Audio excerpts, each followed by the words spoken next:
بسم اللہ الرحمن الرحیم۔ رسول اللہ صلی اللہ علیہ وآلہ وسلم کے معزز چچا اور رضائی بھائی، خیر الشہداء، سید الشہداء، حضرت سیدنا امیر حمزہ بن عبد المطلب رضی اللہ تعالیٰ عنہ کی ولادت نبی اکرم صلی اللہ علیہ وآلہ وسلم کی اس دنیا میں جلوہ گری سے 2 سال پہلے ہوئی۔ آپ رضی اللہ تعالیٰ عنہ کی کنیت ابو عمارہ ہے۔ آپ رضی اللہ تعالیٰ عنہ بہت حسین و جمیل تھے، خوبصورت پیشانی اور درمیانہ قد، دبلا پتلا بدن، گول بازو جبکہ کلائیاں چوڑی تھیں۔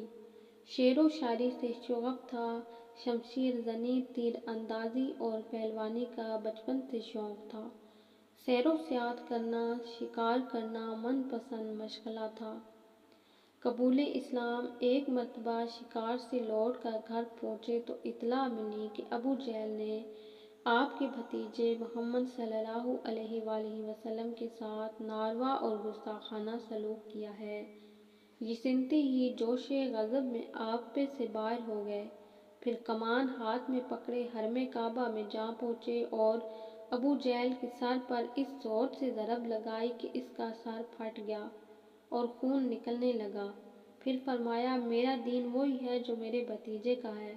میں گواہی دیتا ہوں کہ وہ اللہ کے رسول ہیں۔ اگر تم سچے ہو تو مجھے مسلمان ہونے سے روک کر دکھاؤ۔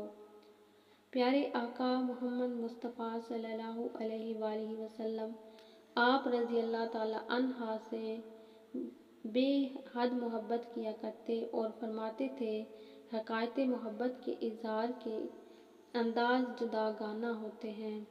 ایک نرالا انداز ملاحظہ کیجیے۔ ایک جاں نثار صحابی رضی اللہ تعالیٰ عنہ نے بارگاہ رسالت میں حاضر ہو کر عرض کی، میرے ہاں لڑکے کی ولادت ہوئی ہے، میں اس کا کیا نام رکھوں؟ تو رحمت عالم صلی اللہ علیہ وآلہ وسلم نے ارشاد فرمایا، لوگوں میں مجھے اپنے چچا حمزہ سے محبت ہے، لہٰذا انہی کے نام پر اپنے بچے کا نام رکھو۔ ایک مرتبہ آپ رضی اللہ تعالیٰ عنہ نے بارگاہ رسالت میں درخواست کی کہ میں حضرت جبرائیل علیہ السلام کو اصلی صورت میں دیکھنا چاہتا ہوں۔ ارشاد ہوا، آپ دیکھنے کی طاقت نہیں رکھتے۔ آپ نے اصرار کیا تو نبی کریم صلی اللہ علیہ وآلہ وسلم نے ارشاد فرمایا، زمین پر بیٹھ جائیے۔ کچھ دیر بعد حضرت جبرائیل علیہ السلام حرم کعبہ میں نصب شدہ ایک لکڑی پر اترے تو سرور عالم صلی اللہ علیہ وآلہ وسلم نے ارشاد فرمایا، چچا جان نگاہ اٹھائیے اور دیکھیے۔ آپ نے جو ہی اپنی نگاہ اٹھائی تو دیکھا کہ حضرت جبرائیل علیہ السلام کے دونوں پاؤں سبز برجد کے ہیں۔ بس اتنا ہی دیکھ پائے اور تاب نہ لا کر بے ہوش ہو گئے۔ رمضان المبارک 1 ہجری میں 30 سواروں کی قیادت کرتے ہوئے اسلامی لشکر کا سب سے پہلا علم حضرت آپ رضی اللہ تعالیٰ عنہ نے سنبھالا۔ اگرچہ لڑائی کی نوبت نہ آئی لیکن تاریخ میں اسے سریہ حمزہ کے نام سے جانا جاتا ہے۔ 2 ہجری میں حق و باطل کا پہلا معرکہ میدان بدر میں پیش آیا تو آپ رضی اللہ تعالیٰ عنہ بڑے جوش اور جذبے کے ساتھ شریک ہوئے اور مشرکین کے کئی سرماؤں کو ٹھکانے لگایا۔ آپ رضی اللہ تعالیٰ عنہ اپنے سر پر شتر مرغ کی کلگی سجائے ہوئے تھے، جبکہ دونوں ہاتھوں میں تلواریں تھامے اسلام کے دشمنوں کو جہنم واصل کرتے اور فرماتے جاتے کہ میں اللہ اور اس کے رسول صلی اللہ علیہ وآلہ وسلم کا شیر ہوں۔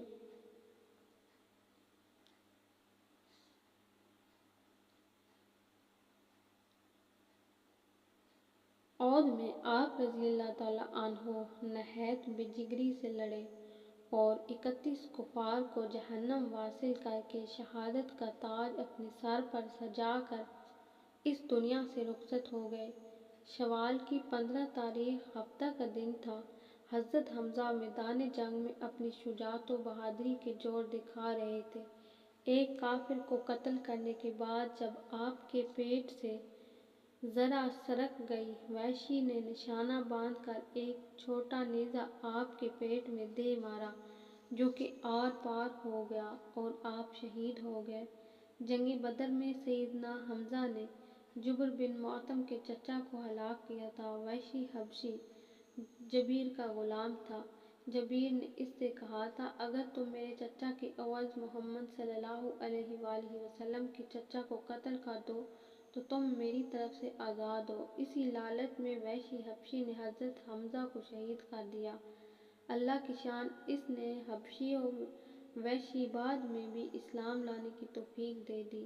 حضرت حمزہ کو شہید کرنے کے بعد کافروں نے آپ کا پیٹ چاک کیا اور کلیجہ نکال لیا۔ ہندہ زوجہ ابو سفیان نے کلیجے کو چبایا، نگلنے کی کوشش کی لیکن نگل نہ سکی، پھر اسے تھوک دیا۔ کافر عورتوں نے حضرت حمزہ کے اور دیگر شہداء کے کان ناک کاٹ کر انہیں لڑی میں پرو کر ان کے کڑے بازو بند اور پازیب بنائے اور انہیں پہن کر مکہ میں داخل ہوئیں۔ نبی اکرم صلی اللہ علیہ وآلہ وسلم نے جب حضرت حمزہ کے جسم کو دیکھا تو آپ صلی اللہ علیہ وآلہ وسلم رونے لگے۔ آپ کے کٹے ہوئے جسم کو دیکھ کر شدت غم سے آپ صلی اللہ علیہ وآلہ وسلم کی آواز بلند ہو گئی۔ پھر آپ صلی اللہ علیہ وآلہ وسلم نے ارشاد فرمایا حمزہ سید الشہداء ہے۔ نبی کریم صلی اللہ علیہ وآلہ وسلم حضرت حمزہ کے جسم کے پاس کھڑے تھے۔ آپ صلی اللہ علیہ وآلہ وسلم نے حضرت حمزہ کو مخاطب کرتے ہوئے فرمایا اے چچا جان، اللہ تعالیٰ آپ پر رحم فرمائے۔ بلا شبہ آپ خوب صلہ رحمی کرنے والے اور کثرت سے نیکیاں کرنے والے تھے۔